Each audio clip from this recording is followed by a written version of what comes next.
कागल नगर परिषद निवडणुकीत आज मोठी राजकीय हालचाल पाहायला मिळाली।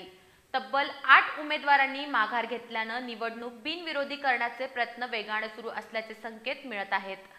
मुश्रीफ घाटगे गट सर्व उमेदवारांना एकत्र आणण्यासाठी प्रयत्नशील आहेत, तर काही भागात नाराजीही कायम असल्याची माहिती समोर येत आहे। उद्या माघारीचा अखेरचा दिवस, त्यामुळे कागलच्या राजकारणात मोठा कलाटणी बिंदू ठरू शकतो। कागल नगर परिषद निवडणुकीत आज 20 नोव्हेंबरला 8 उमेदवारांनी माघार घेतल्यानं राजकीय वातावरणात अचानक उलथापालथ झाली आहे। उद्या 21 नोव्हेंबर हा माघारीचा अखेरचा दिवस असल्यानं मुश्रीफ घाटगे गट युद्धपातळीवर उमेदवारांची मनधरणी करत आहे। बिनविरोध निवडणुकीचा मार्ग मोकळा करण्याचे प्रयत्न सुरू आहेत।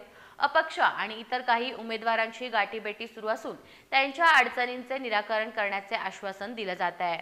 माघारींची संख्या वाढत असल्याने काही ठिकाणी बिनविरोध निवडणुकीची लक्षणे स्पष्ट दिसू लागली आहेत।